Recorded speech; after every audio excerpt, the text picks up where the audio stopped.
in 2004, a few years after Yugoslavia fell apart and was no more, and the war ended, I got an opportunity to go study in the United States, and I took it. And I ended up in Texas, of all places. I wasn't prepared for Texas. It was a real cultural shock. So it's 2004, and I find myself in hot, humid land of Texas. The land of Tex-Mex food, fast and enormous trucks, and bad bread. At least that's how I didn't know where the good bread was at this time. And I'm in Texas A&M University, which is a very interesting place for someone like myself. In these first days that I was there, I continuously got asked where I was from. I was instantaneously recognized as the thing out of place. And I didn't really know how to answer that because the place that I was from was no more. How do you tell people that you're from a place that no longer exists? But it was also incredibly freeing because as a neurodivergent person, I didn't really get to ask all the obvious questions that everybody else knew the answer to while growing up. But here in Texas, I'm a cultural oddity. And folks assume that the reason why I'm asking these questions is because I'm from this different culture. And so it gave me license to ask questions that I never dare ask where I was from. Things like, how do you make friends? Things like, how do you communicate with people and use small talk without sounding awkward? People were quite patient with me in that sense. I was in a communication program, and the reasoning behind applying for the communication program really was that in my family, in my culture, in all of my ancestral lineages, there's so much trauma, and people are so poor and so economically disadvantaged. We learn to live without electricity, without running water, without toilet paper, especially during the sanctions. And there is this almost, I would call it pressure to find a well-paid career. And there is no time for frivolous things like storytelling and writing and art making, all the things that meant life to me. And so I was looking for something that was adjacent to writing and storytelling, but it was still a sensible way of being in the world. It was a sensible, potentially well-paid career. And I looked through the Texas A&M list of classes and departments, and I thought, communication sounds like it could be that thing. And so I went for communication, but I really, honestly, I'm so sorry, my dear professors, I was really not into it. I suffered through it. I got an MA in communication and I got a PhD in communication, but it was really never my life's blood. It was really never my passion. Writing and storytelling were.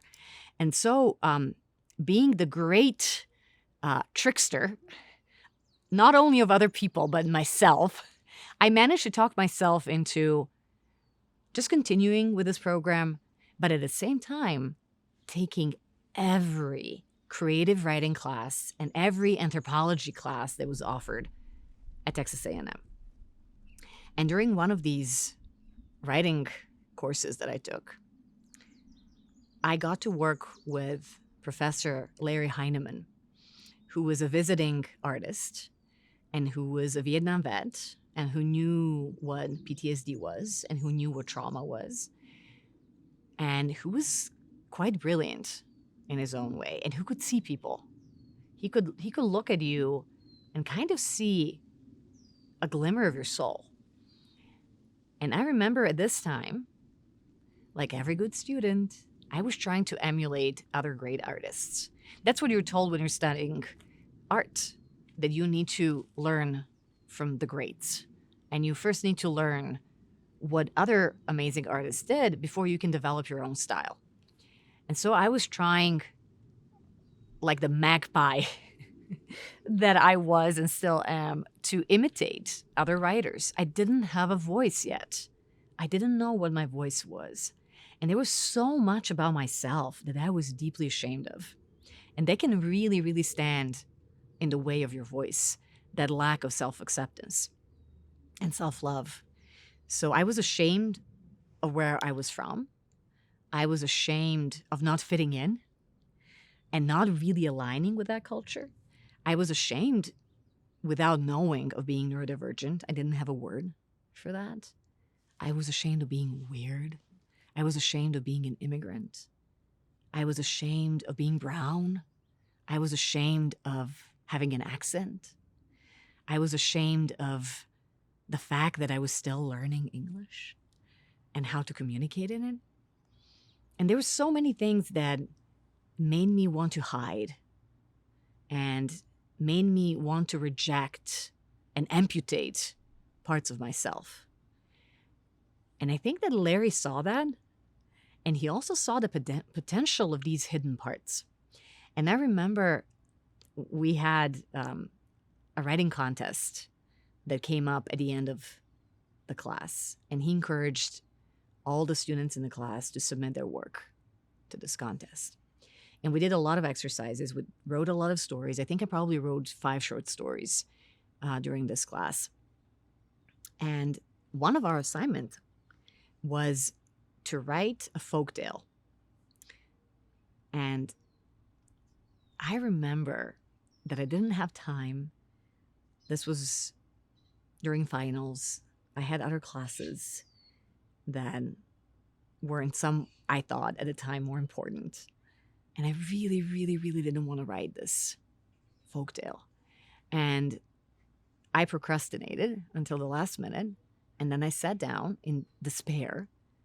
And I ended up writing one of the old Serbian stories that my grandmother used to tell me, because that was the first thing that came to my mind.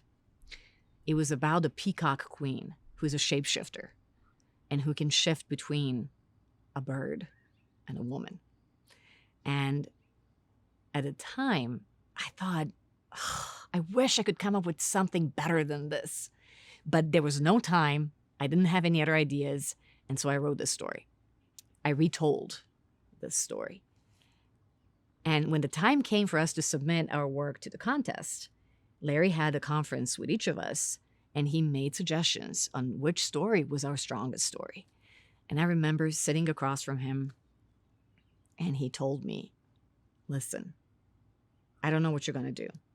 I can't tell you what to do. But your best story is that folktale. And I thought, this man is insane.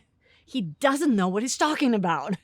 That's my worst story. I will never submit that to a contest. Who would want to read that? It's an obscure folktale from an obscure culture, the Dark Balkans. I don't want to emphasize the fact that I come from this place that's been orientalized and called all kinds of names, that doesn't belong and is not seen as a part of Europe. I want to be seen as enlightened. I didn't have the words or the language for that, but I now realize I wanted to pass for white, and I couldn't. Clearly, I was failing at it, but I was still desperately trying to do it. And I submitted a different story. I decided to ignore Larry Heinemann's sage advice. And then lo and behold, years later, this is what I write.